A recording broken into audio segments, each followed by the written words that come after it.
नमस्कार। कक्षा 9वीं वाले छात्र अपना संस्कृत का त्रैमासिक परीक्षा का पेपर देख लीजिएगा। इस पेपर का समय 3 घंटे होने वाला है। पूर्णांक 75 अंक। आपको इस पेपर का संपूर्ण उत्तर इसी वीडियो में मिलने वाला है। तो इस पेपर का हमारा पहला प्रश्न दिया उचितम विकल्पम चित्वा लिखत, जो आपकी परीक्षा में 6 नंबर के आने वाले है। मतलब सही विकल्प का चयन करके लिखना है। तो पहला आपका दिया है बालकाया इत्यस्मिन् पदे का विभक्ति अस्ति। तो बालकाय में कौन सी विभक्ति है यह आपको बता के लिखना है। तो पहले में आप सभी को करेक्ट आंसर लिखना होगा द वाला चतुर्थी विभक्ति। दूसरा आपका दिया है रामस्य इत्यस्मिन् पदे विभक्ति अस्ति। तो रामस्य में कौन सी विभक्ति है यह आपको बताना होगा। तो दूसरे में आपको लिखना है यहाँ पर द वाला षष्ठी विभक्ति। तीसरा देख लीजिएगा राज्ञे इत्यस्मिन् पदे विभक्ति अस्ति। तो राज्ञ में कौन सी विभक्ति है यह आपको बताना है। तो तीसरे में आपको लिखना होगा द वाला चतुर्थी विभक्ति। चौथा देख लीजिएगा अभवत इत्यस्मिन् पदे लकारा अस्ति। तो अभवत में कौन सा लकार यहाँ पर है यह आपको बताना होगा। तो चौथे में आपको लिखना है यहाँ पर द वाला लंग लकार। पांचवा आपका दिया है फलात इत्यस्मिन् पदे का विभक्ति अस्ति। तो फलात में कौन सी विभक्ति है यह आपको बताना होगा। तो पांचवें में आप सभी को लिखना होगा ब वाला पंचमी विभक्ति।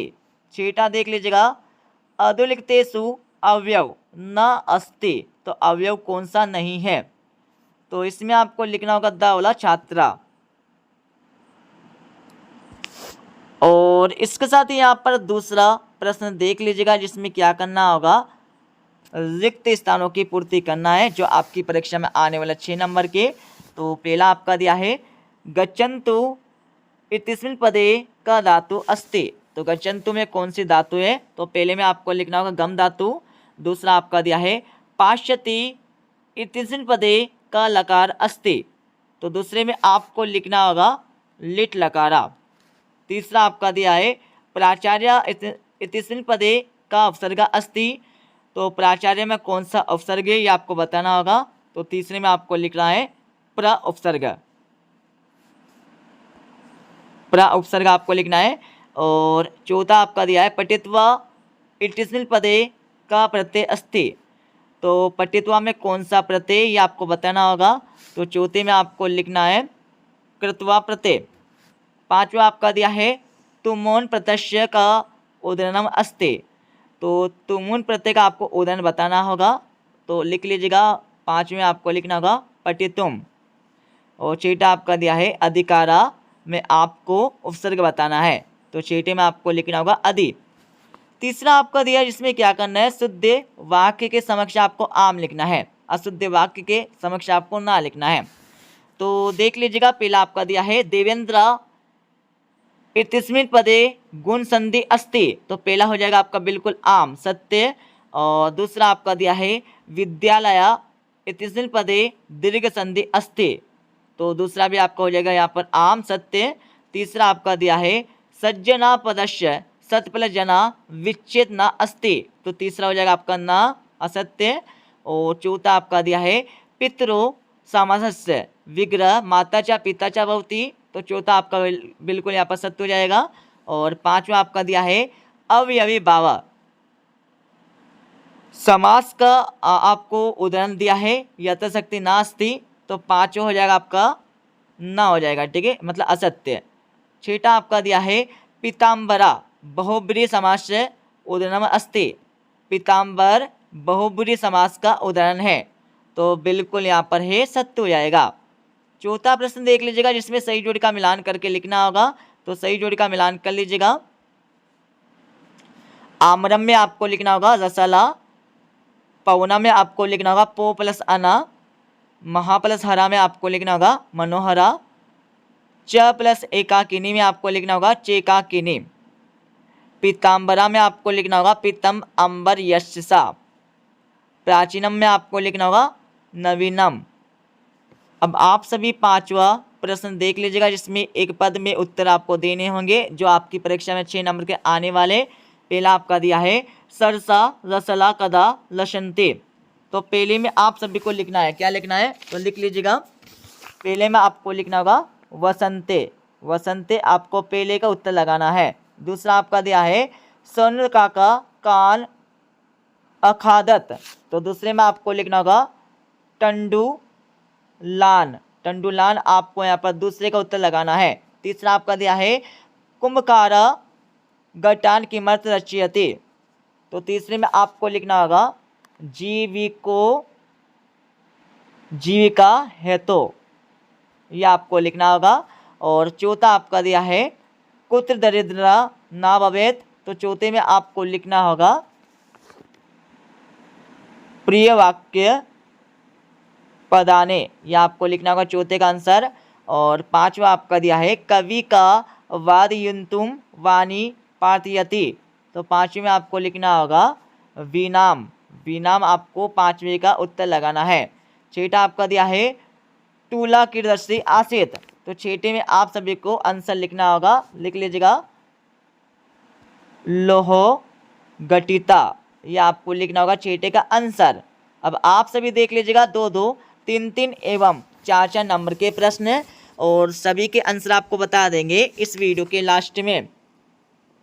छठा आपका दिया है, ठीक है, छठे के बाद आपका 7वां, 8वां, 9वां, 10वां प्रश्न आपका दिया है। सभी के मतलब A to Z सॉल्यूशन आपको मिलने वाला है इस वीडियो के लास्ट में। और 11वां आपका दिया है जिसमें इन वाक्यों को प्रश्न निर्माण करके आपको लिखना होगा को अपी दो, कोई दो, तो इनके आंसर भी आपको बता देंगे। और यहाँ पर 12वां प्रश्न देख लीजिएगा जिसमें क्या करना है का कम प्रतिकथयति, किसने किससे कहा है, ये आपको बता के लिखना होगा। और 13वें प्रश्न में आप सभी को 2 श्लोक लिखना है, कितने 2 श्लोक आपको लिखना होगा, तो आप सभी 2 श्लोक याद कर लीजिएगा। और 14वें प्रश्न में आप सभी को क्या करना है इन वाक्यों को शुद्ध करके लिखना है, ठीक है, तो इनके आंसर भी आपको बता देंगे। और 15वें प्रश्न में आप सभी को क्या करना होगा घटनाक्रम के अनुसार आप सभी को जमा के लिखना है, क्या करना है घटनाक्रम के अनुसार इनको सही क्रम में जमा के लिखना है। तो लिख लीजिएगा, बता देते हैं इनके आंसर। सबसे पहले आपको लिखना होगा पहले नंबर पे ये लिखना है, ठीक है, और दूसरे नंबर पे आपको ये लिखना होगा, और तीसरे नंबर पे आपको ये लिखना है, और चौथे नंबर पे आपको ये लिखना है, ठीक है, इस प्रकार से आपको लिख देना है इसका आंसर। और 16वां प्रश्न देख लीजिएगा जिसमें क्या करना है वाक्यों को परिवर्तन करके लिखना है, जो आपकी परीक्षा में आने वाले 2 नंबर के। और 17वें प्रश्न में आपको क्या करना है रिक्त स्थानों की पूर्ति करके लिखना होगा। तो इनके आंसर तो आप डायरेक्ट यहीं पर लिख लीजिएगा। पहले में आपको लिखना होगा धर्म यात्रा, और दूसरे में आपको लिखना होगा गृह व्यवस्था है, ये आपको दूसरे में लिखना होगा, ठीक है, और तीसरे में आपको लिखना होगा मंगल कामनाएं, ये आपको लिखना होगा यहाँ पर इसमें तीसरे में। और चौथे में आपको लिखना होगा कल्याणकारिणा, ये आपको यहाँ पर लिख देना है। अब आपका 18वां प्रश्न देख लीजिएगा जिसमें गद्यांश दिया, गद्यांश को पढ़ना होगा परीक्षा में। पढ़ने के बाद इसके नीचे आपको 3 प्रश्न दिए, तो आपका पहला प्रश्न देख लीजिएगा ग्रामे का नवश्यत, तो इसमें आपको लिखना होगा ग्रामे एका निर्धना वृद्धा स्त्री नवश्यत, यह आपको लिख देना है यहाँ पर पहले का उत्तर। और दूसरा आपका दिया है दुहिता कीदृशा आसीत, तो इसमें आपको लिखना होगा एका दुहिता विनर्मा मनोहरा चासित, यह आपको यहाँ पर लिखना होगा आसित। और तीसरा आपका दिया है माता पुत्री किम आदिशत, तो इसका आंसर आपको कहाँ से लिखना है, तो लिख लीजिएगा यहाँ से लेकर यहाँ तक आपको तीसरे का उत्तर लगाना है। अब आप सभी देख लीजिएगा 18वें प्रश्न का अथवा, तो इसमें भी आप सभी को एक गद्यांश दिया है, इसको पढ़ लेना है। इसको पढ़ने के बाद इसके नीचे आपको 3 क्वेश्चन दिए, तीनों के आंसर आपको परीक्षा में यही से चार्ट कर लगाना है, ठीक है। अब आप सभी यहाँ पर 19वां प्रश्न देख लीजिएगा जिसमें एक पद्यांश दिया, पद्यांश को आपको पढ़ना होगा। पढ़ने के बाद इसके नीचे आपको 3 प्रश्न दिए, तीनों के आंसर आपको यहीं से छाट कर लिखना होगा परीक्षा में। और अतवी वाले प्रश्न में भी आप सभी को एक पद्यांश दिया है, ठीक है।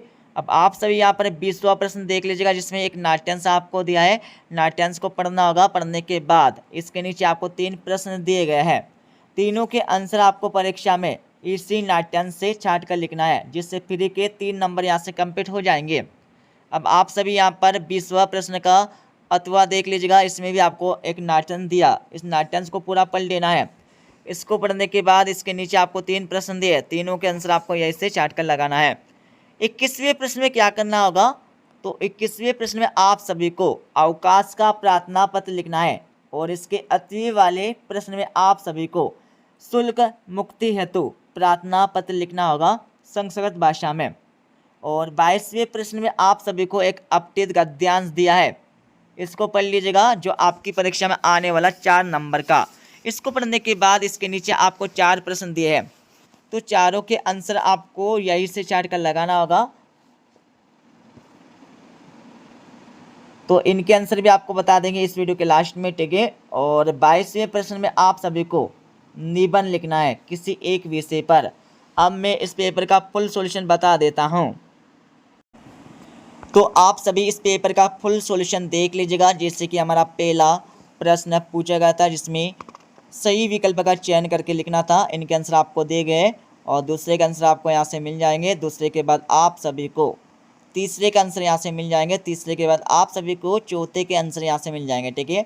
चौथे के बाद आगे हम चलने वाले हैं, तो आप सभी को पाँचवीं का आंसर यहाँ से मिल जाएंगे, ठीक है। देख लीजिएगा, पाँचवीं के बाद आगे हम चलेंगे तो आप सभी को छठे का यहाँ पर पहला एंड इसका अतवी का आंसर यहाँ से मिल जाएगा, ठीक है। और इसके साथ ही आप सभी को यहाँ पर सातवें का आंसर दिया, सातवें का आप सभी को अतवी का आंसर भी यहाँ पर दिया है। और आठवें प्रश्न का आंसर भी आपको यहाँ से मिल जाएगा, नौवें का आंसर भी आपको यहाँ से मिल जाएगा, ठीक है। पढ़ लीजिएगा एक बार। और 10वीं का आंसर भी आपको यहाँ से मिल जाएगा। 10वीं के बाद 11वीं का आंसर आपको दिया है। 11वीं के बाद आगे हम चलने वाले हैं, तो आप सभी को मिल जाएगा 12वें प्रश्न का आंसर। 12वीं के बाद आगे हम चलेंगे तो आप सभी को 13वें प्रश्न का उत्तर यहाँ से मिल जाएगा, जिसमें क्या करना है, 2 श्लोक आपको लिखना है परीक्षा में। और इसके साथ ही आप सभी को यहाँ पर 14वें प्रश्न का आंसर यहाँ से मिल जाएगा। और 15वें का आंसर हमने आपको पहले बता दिया था, ठीक है। और 16वें का आंसर यहाँ पर दिया आपको। और 17वें प्रश्न का आंसर आपको यहाँ से मिल जाएगा। 18वें प्रश्न का आंसर आपको यहाँ से मिल जाएगा, पहला एंड इसका अथवा। और 19वें प्रश्न का आंसर आपको यहाँ से मिल जाएगा, पहला एंड इसका अथवा। और 20वें प्रश्न का आंसर आपको यहाँ से मिल जाएगा, पहला एंड इसका अथवा। और 21वें प्रश्न का आंसर देख लीजिएगा, जिसमें एक प्रार्थना पत्र आपको लिखना है, ठीक है। इस प्रकार से आप परीक्षा में प्रार्थना पत्र लिखना होगा, देख लीजिएगा। तो पूरा इसको लिख लीजिएगा अपने रफ कॉपी में। और इसके साथ ही आप सभी को यहाँ पर 22वें प्रश्न का आंसर मिल जाएगा। 22वें के बाद आप सभी को 23वें प्रश्न का आंसर दिया है, जिसमें महाकवि कालिदास का निबंध यहाँ पर लिखना होगा। तो देख लीजिएगा, इस प्रकार से आपको निबंध लिखना है, ठीक है, पॉइंट के माध्यम से। तो इस प्रकार से हमने इस पेपर का फुल सॉल्यूशन बता दिया है, ठीक है। मिलते अगले वीडियो में।